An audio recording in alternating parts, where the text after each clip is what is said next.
दोस्तों, आज जो कॉमिक्स हम पढ़े हैं उसका नाम है नोटों में भगवान। ये मकड़ी रानी की कॉमिक्स है और ये सेकंड पार्ट है। इसका पहला पार्ट है मकड़ी रानी और चमत्कारी चोर। तो पहले आप उसको पढ़ लेना, तभी आपको पूरी स्टोरी समझ में आएगी। वो कॉमिक्स आपको मिल जाएगी प्ले लिस्ट में। मकड़ी रानी का फोल्डर है उसके अंदर।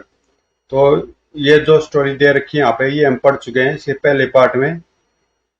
और अब पढ़ते हैं आगे से। उधर हवेली के तहखाने में, हा हा हा, हमें माफ कर दो मास्टर। आइंदा कभी हम तुम्हारे रास्ते की रुकावट नहीं बनेंगे।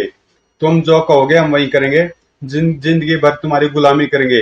हमें हमारा असली रूप वापस दे दो। हम वादा करते हैं हमारी 7 पुश्तों तक भी कोई पुलिस की नौकरी नहीं करेगा। हम तुम्हारे हाथ जोड़ते हैं। हमें अपने बीवी बच्चों के पास लौट जाने दो। औरत ठास करती हुई वह रहस्यमय स्या करती हाल में मौजूद अपने आदमियों की तरफ पलटकर गुराई। देख रहे हो इन्हें? यही हाल तुम लोगों का भी हो सकता है। रहम मास्टर रहम। इससे पहले कि हमारा कैद तुम पर टूट पड़े, बताओ पूरी एहतियात के बावजूद पुलिस इस हवेली में कैसे पहुंची? कौन है वह गद्दार? हमने आपका नमक खाया मास्टर, झूठ नहीं बोलेंगे।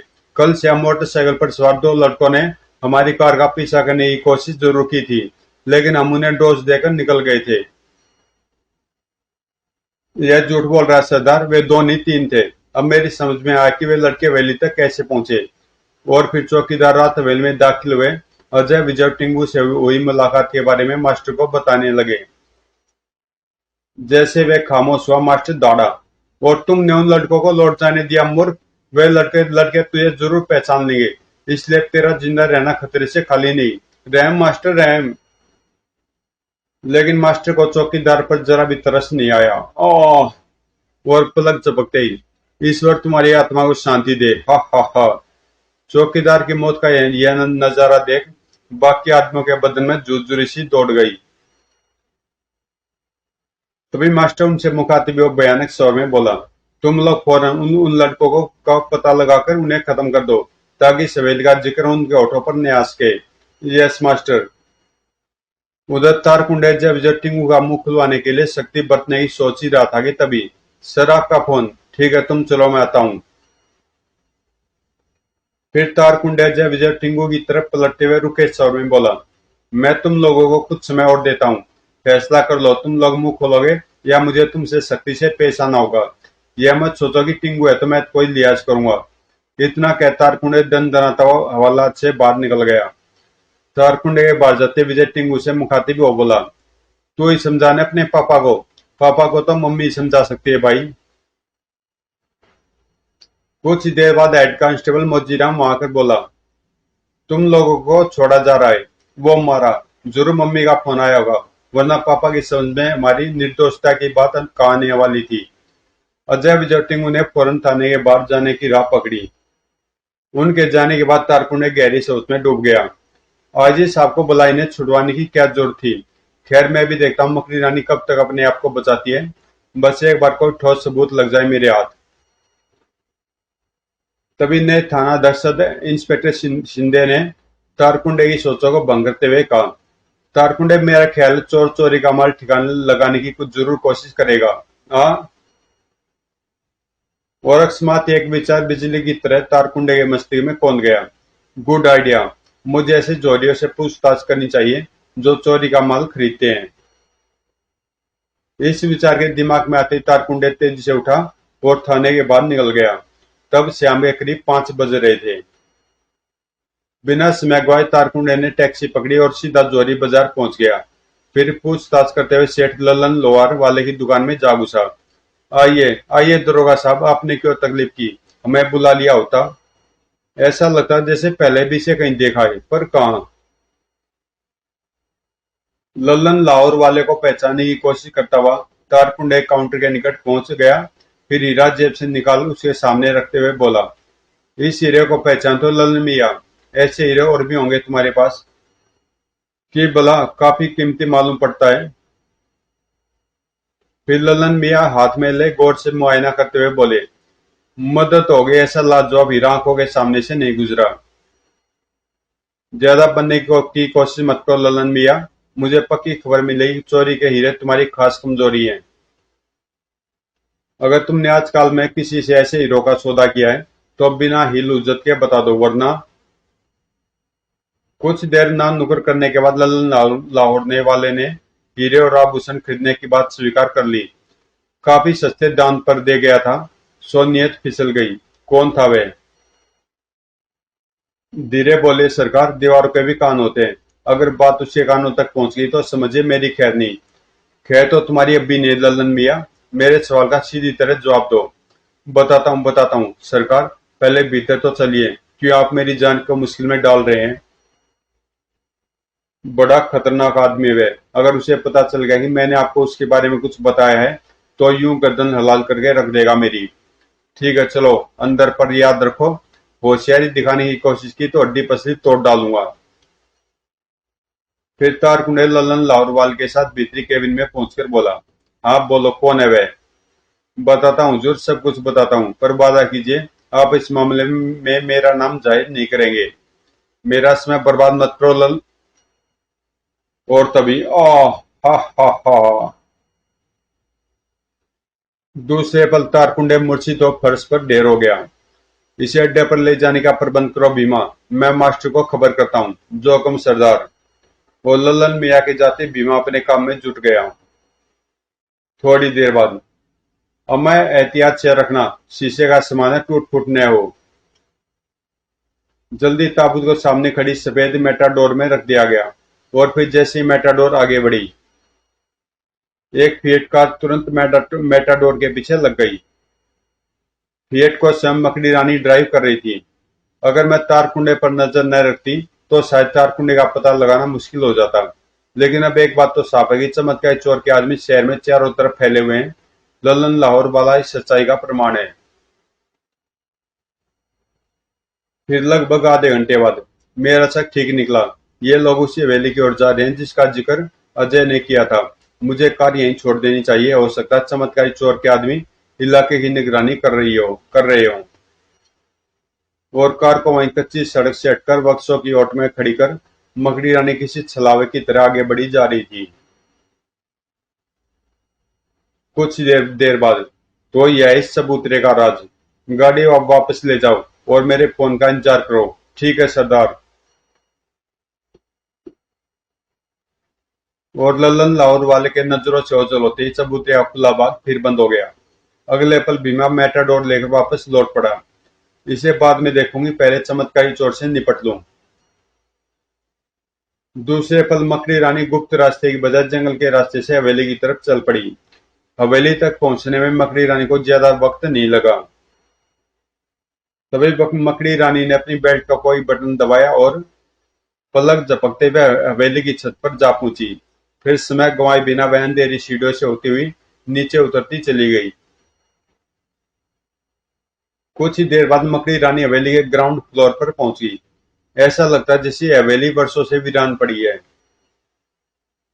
ची ची, सचमुच भूतिया हवेली लगती है। हवेली के अंदर से भी कोई रास्ता तय खाने तक जरूर जाता होगा। मुझे जल्द से जल्द उस रास्ते का पता लगाना चाहिए।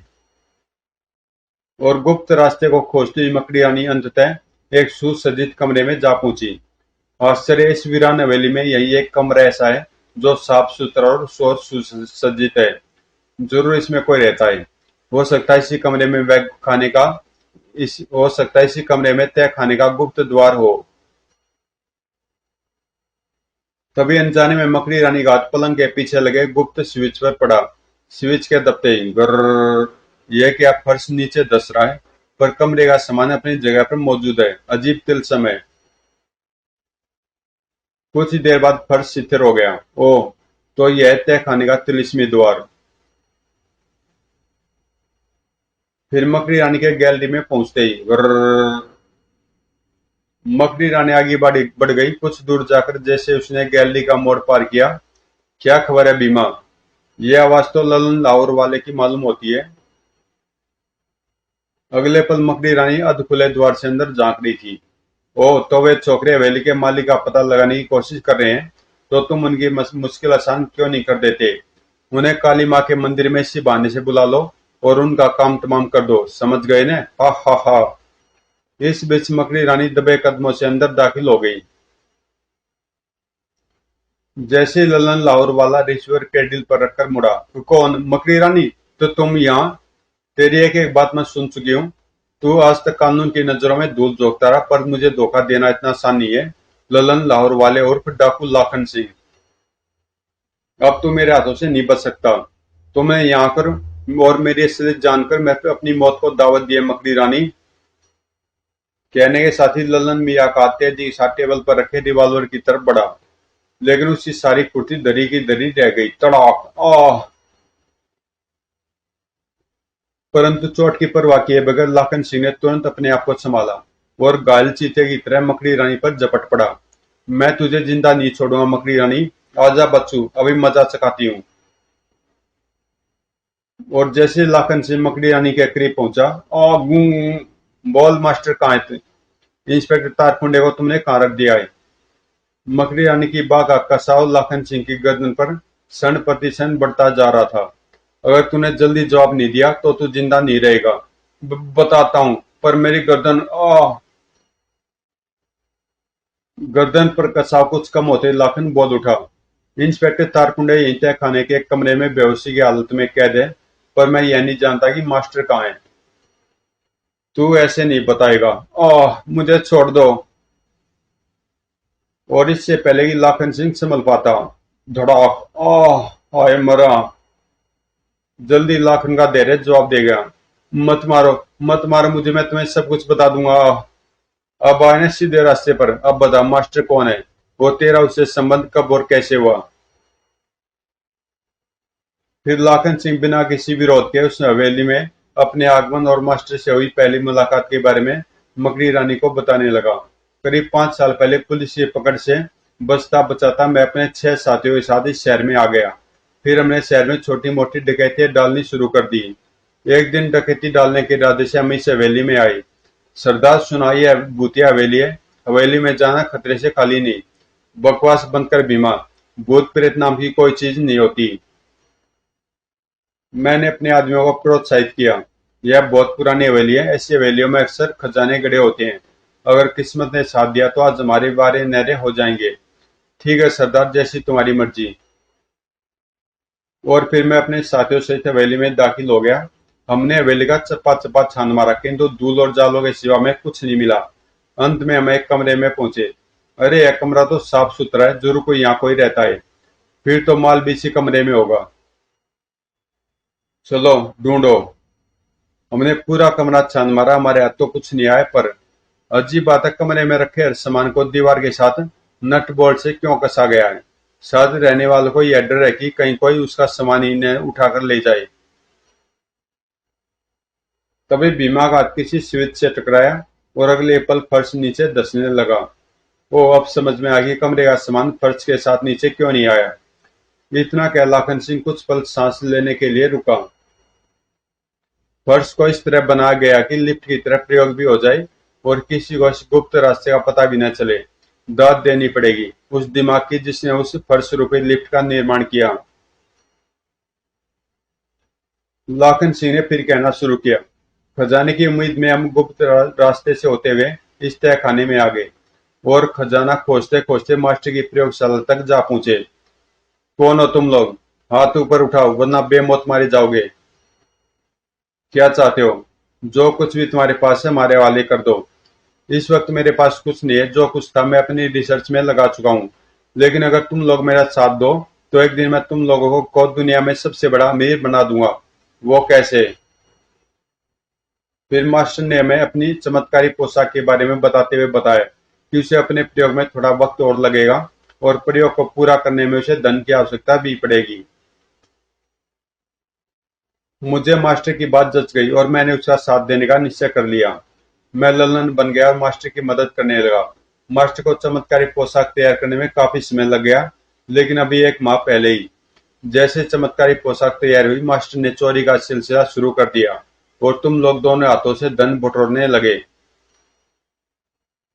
तुम और तुम्हारा मास्टर यह भूल गए कि चमत्कार कैसा भी हो, एक दिन उसका भरम टूट कर ही रहता है। अब तुम्हारे मास्टर का भरम भी टूटने वाला है। कानून का पंजा उसकी गर्दन तक पहुंच चुका है, लेकिन तुम और तुम्हारा कानून मास्टर का कुछ नहीं बिगाड़ सकता, क्योंकि यह किसी को नहीं मालूम है वह कौन और कहाँ रहता है। वह यहाँ कब आएगा यह भी मुझे नहीं मालूम। वह छलावे की तरह आता है और इसी तरह गायब भी हो जाता है। उसने अपनी असलियत और ठिकाने के बारे में कभी नहीं बताया।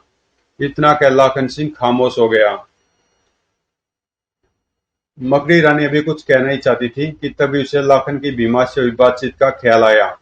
अगले पल, एडवोकेट विनायक, मैं आपके बेटे अजय से बात करना चाहती हूँ। अजय घर पर नहीं है। कुछ देर पहले किसी को का फोन आया था। फोन पर बात करने के तुरंत बाद वह अपने दोस्तों के साथ कहीं चला गया। संबंध विच्छेद करने के बाद मकड़ी रानी ने टेलीफोन क्रेडिट पर रख दिया। वे लोग पुरानी काली माँ के मंदिर ही गए होंगे। मुझे उनकी मदद के लिए जाना चाहिए, लेकिन पहले इन लोगों का बंदोबस्त कर दूं। और अगले पल तड़ाक, ओह! लाखन सिंह को समझने से पहले ही बेहोश वहीं ढेर हो गया। जल्दी मकड़ी रानी ने उन दो बदमाशों को भी बेहोशी की नींद सुला दिया, जो उस कमरे के बाहर पहरा दे रहे थे, जिसमें तारकुंडे कैद था और एक ही ठोकर में दरवाजा टूटकर अंदर जा पड़ा। फिर, मकड़ी रानी तुम, अच्छा हुआ तुम्हें स्वयं होश आ गया और मुझे तुम्हें होश में लाने के लिए समय बर्बाद नहीं करना पड़ा। तो मेरा शक ठीक ही निकला। शहर में हो रही चोरियों में तुम्हारा ही हाथ है। अब मैं तुम्हारे हाथों में हथकड़ी पहना कर ही दम लूंगा। बकवास बंद करो इंस्पेक्टर, अकल से काम लो। अगर मैंने तुम्हें कैद किया होता तो दरवाजा तोड़कर तुम्हारी मदद को नहीं आती। मकड़ी रानी के शब्दों ने तारकुंडे को सोचने के लिए मजबूर कर दिया। वह ठिठक कर रह गया। तभी मकड़ी रानी फिर बोली, मेरी बात ध्यान से सुनो। ललन मियाई डाकू लाखन सिंह है। इस समय वह और उसके आदमी बेहोश है। तुम चाहो तो उन्हें पकड़ने और अपराधी के सड्डे का पता लगाने का सेहरा अपने सिर बांध सकते हो। इतना कहने के साथ ही मकड़ी रानी वापसी के लिए चल पड़ी। लेकिन सुनो तो। पर मकड़ी रानी नहीं रुकी। उधर अज्ञात फोनकर्ता द्वारा भेजी गई कार ने अजय विजय और टिंगू को पुरानी काली माँ के मंदिर के सामने जा उतारा। चालक महाशय, तुम हमें यहाँ कहाँ ले आए? यहाँ तो कोई दूर दूर तक कोई भी नजर नहीं आ रहा। मंदिर के अंदर जाओ, वह तुम लोगों को वहीं मिलेगा। कार चालक के बताने पर वे तीनों मंदिर के अंदर पहुंच गए। कोई है? कोई है? यहाँ तो अंधेरे के सिवा कुछ नहीं है। जरा टॉर्च तो जलाओ। विजय, मुझे डर लग रहा है। तुझे इतना डर लगता है तो साथ आया ही क्यों था? फिर झुंझलाते हुए जैसे विजय ने टॉर्च जलाई, आह! और फिर अचानक ये मंदिर का भीतरी आप भाग तीव्र प्रकाश में ना उठा। हा हा हा, ओह धोखा! तुम्हें हवेली के मालिक का नाम और पता चाहिए? क्यों? नहीं अंकल, हमें किसी का नाम पता नहीं चाहिए, माफ कर दो हमें। और कहते कहते टिंगू बिखरते बिसुरते हुए रिवॉल्वर धारी के पैरों पर गिर पड़ा। मैं तुम्हारे पैर पड़ता हूँ, हा हा हा। लेकिन इससे पहले कि जब विजय टिंगू की इस हरकत का अभिप्राय समझ पाते, हुक! अगले पल, अब बस उल्लू की दुम बहुत ठाके लगा रहा था। शाबाश टिंगू, हुर्रे! अपने आदमियों से कहो डंडे और चाकू फेंक दे, वरना तेरी खोपड़ी तरबूज की तरह फोड़ दूंगा। क्या देख रहे हो सालो, हथियार फेंक दो। फिर टिंगू के सभी आदेश भीमा अपने आदमियों से मनवाता गया। परिणाम स्वरूप भीमा और उसके साथियों को बिना किसी परेशानी के अजय और विजय ने बंदरों में जकड़ दिया। अजय व कार चालक भी निगाह साथी है। तुम जरा उसकी खबर लो, हम इन बदमाशों पर नजर रखते हैं। ठीक है, मेरा इशारा मिलने पर तुम लोग इन्हें बाहर लाना। अजय रिवॉल्वर लेकर बाहर चला गया। थोड़ी देर बाद अजय का इशारा मिलते टिंग और विजय भीमा और उसके साथियों को हाँकते हुए बाहर ले आए। लगता खतरा भांपकर इनका वह साथी भाग गया है। कोई बात नहीं, भागकर जाएगा कहाँ? पहले इन चोर को हवालात पहुंचाते, फिर उसको ढूंढेंगे।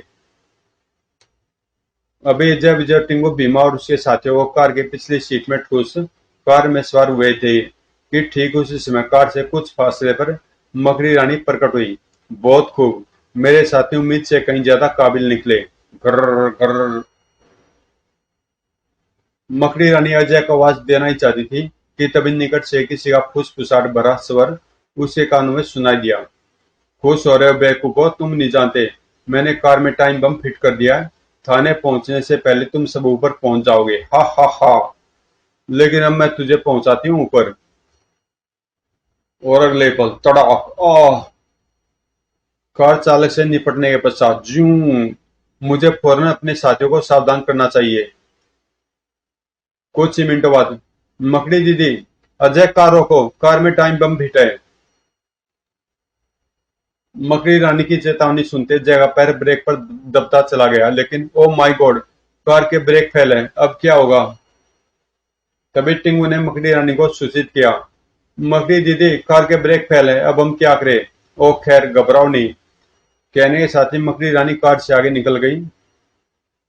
फिर कुछ ही देर बाद, ओह मकड़ी दीदी, हट जाओ दीदी, हमारे लिए अपनी जान खतरे में मत डालो। और कार जैसी मकड़ी रानी के करीब पहुंची, गेट आउट, हरी अप। फिर अजय विजय टिंगू के कार से उतरते ही, मकड़ी रानी हमें बचा लो। दूसरों के लिए गड्ढा खोदने वालों का यही अंजाम होता है।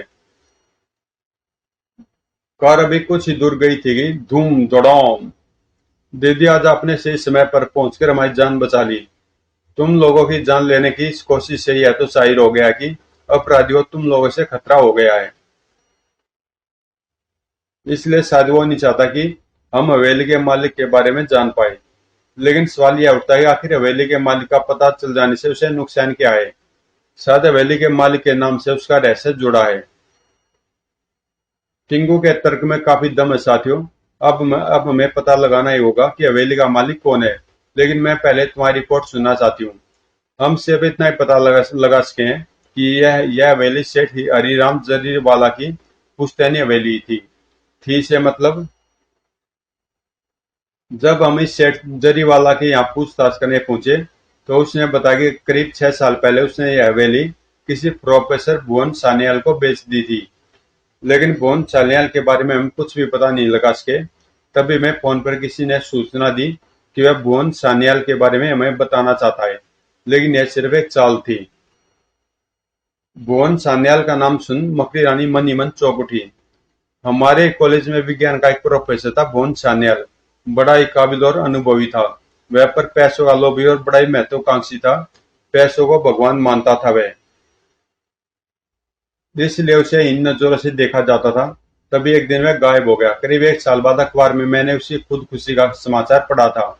हाँ, याद आया, उसकी मौत के साथ हवेली का भी जिक्र था। और बरबस सी मकड़ी रानी बुदबुदा उठी। ओ माय गॉड, यह बात मुझे पहले क्यों नहीं याद आई? कौन सी बात मकड़ी दीदी? मैं फौरन ही सेठ हरिराम जरीवाला के यहाँ पहुंचना है दोस्तों। रास्ते में मैं तुम लोगों को सब कुछ बता दूंगी। इतना कह मकड़ी रानी ने अपनी कंप्यूटराइज्ड घड़ी के जरिए फ्लाइंग क्वीन से संबंध स्थापित किया। और कुछ ही देर बाद, दीदी वो देखो उड़ती हुई कार, यही है फ्लाइंग क्वीन। इसका कंप्यूटराइज्ड इंजन आज्ञाकारी शीशे की तरह हमारे आदेश का पालन करता है। जैसे अनोखी कार उनके सामने सड़क पर उतरी, वे सभी कार में सवार हो गए। दीदी, अपने आपने फ्लाइंग क्वीन के बारे में हमें पहले कभी नहीं बताया। फ्लाइंग क्वीन मेरी नवीनतम खोज है दोस्तों। इसके बारे में मैं फिर कभी विस्तार से बताऊंगी। फिलहाल जो कुछ मैं बताती हूँ उसे ध्यान से सुनो। फिर अजय के सेठ जरीवाला का पता लगाते फ्लाइंग क्वीन अपनी मंजिल की तरफ तूफानी गति से उड़ चली। मकड़ी रानी अपने साथियों को आवश्यक निर्देश देने के बाद हवेली में हुई कार्रवाई के बारे में बताते हुए बोली, अब तक इंस्पेक्टर तारकुंडे हवेली के तहखाने में पुलिस फोर्स बुला चुका होगा। चमत्कारी चोर के अलावा उसके सब साथी पकड़े जा चुके होंगे और कुछ देर बाद चमत्कारी चोर भी कानून की गिरफ्त में होगा। उधर अपनी विशाल कोठी के शयनकक्ष में सेठ हरिराम जरीवाला बेचैनी की हालत में चहलकदमी कर रहा था कि तभी मकड़ी रानी खिड़की के रास्ते उस कक्ष में दाखिल हुई। कौन हो तुम? मुझे नहीं पहचाना प्रोफेसर और चमत्कारी चोर भुवन सान्याल? तुम्हारा खेल अब खत्म हो चुका है। हवेली पर पुलिस का कब्जा है और विद्युत उपकरणों द्वारा हवेली के इर्द गिर्द फैलाए गए तुम्हारे नाटक से पर्दा उठ चुका है। ओह, तो तुमने मुझे पहचान लिया। तुम्हें पहचान तो मुझे बहुत पहले लेना चाहिए था प्रोफेसर, पर तुम्हारी खुशकिस्मती है कि यह बात मुझे कुछ देर से ध्यान आई कि हवेली में कई साल पहले खुदकुशी करने वाला आदमी वास्तव में प्रोफेसर सान्याल नहीं, सेठ जरीवाला था। सेठ जरीवाला के विद्रोह होने का तुमने खूब फायदा उठाया। उसकी हत्या कर तुमने प्रोफेसर को मरवा दिया, लेकिन जरीवाला के रूप में तुम आज भी जिंदा हो। लेकिन तुम यह भेद किसी पर जाहिर नहीं कर पाओगी मकड़ी रानी। इतना कहकर प्रोफेसर ने अपने चेहरे से जरीवाला का मास्क उतार फेंका। फिर बोला, तुमने मुझे काफी क्षति पहुंचाई है, अब मैं तुम्हें जिंदा नहीं छोड़ूंगा। फिलहाल तो तुम अपनी जान की खैर मनाओ प्रोफेसर। इससे पहले कि मकड़ी रानी हरकत में आती, हा हा हा हु।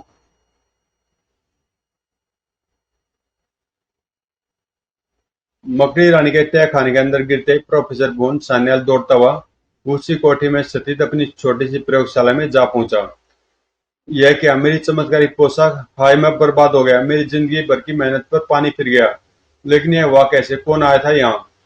तभी, तुम्हारा चमत्कार तो खत्म हुआ प्रोफेसर, अब तुम हमारा चमत्कार देखो। कौन हो तुम लोग? प्रोफेसर के प्रश्न का उत्तर देने की बजाय अजय ने यंत्र पर लगा एक बटन दबा दिया। अगले पल, और फिर देखते देखते, हा हा हा, ये क्या किया तुमने शैतानों? इससे तो अच्छा था तुम मेरी जान ले लेते। तभी मकड़ी रानी उस कक्ष में दाखिल होते हुए बोली, बुरे कर्मों का बुरा ही नतीजा होता है प्रोफेसर। अब तुम्हें कीड़े मकोड़ों की तरह जीना होगा। तुमने नोटों को भगवान समझा, लेकिन आज तुम्हारा वह भगवान तुम्हारी कोई मदद नहीं करेगा। नहीं नहीं, मैं ऐसी जिंदगी नहीं जीना चाहता। मुझे मार डालो मकड़ी रानी, मैं तुम्हारे हाथ जोड़ता हूँ। तुम्हें मौत इतनी आसानी से नहीं मिलेगी प्रोफेसर। अब तुम्हारे लिए एक ही रास्ता है, तुम खुद जाकर अपने आप को कानून के हवाले कर दो और अपना जुर्म कबूल कर लो। तुम जो कहोगी मैं करूंगा, मैं अपने सारे गुनाह कबूल कर लूंगा। तो फिर मैं तुम्हें इस अभिशप्त किरण की कैद से मुक्ति दिलाने का वादा करती हूँ। उधर वैली में हुई डाकू लाखन सिंह की गिरफ्तारी और गायब हुए पुलिस कर्मियों के बरामद करने की खबर मिलते ही आईजी जसवंत मेहरा फौरन थाने पहुंच गए। तारकुंडे के मुख से उसकी सफलता का वृतांत सुनने के बाद वे तारकुंडे की प्रशंसा करते हुए चिंतित स्वर में बोले, लेकिन इंस्पेक्टर तारकुंडे, चमत्कारी चोर अभी तक पकड़ा नहीं गया। जब तक वह पकड़ा नहीं जाता, तभी प्रोफेसर भुवन सन्याल की आवाज ने उन्हें चौंका दिया। मैं हाजिर हूँ आईजी साहब।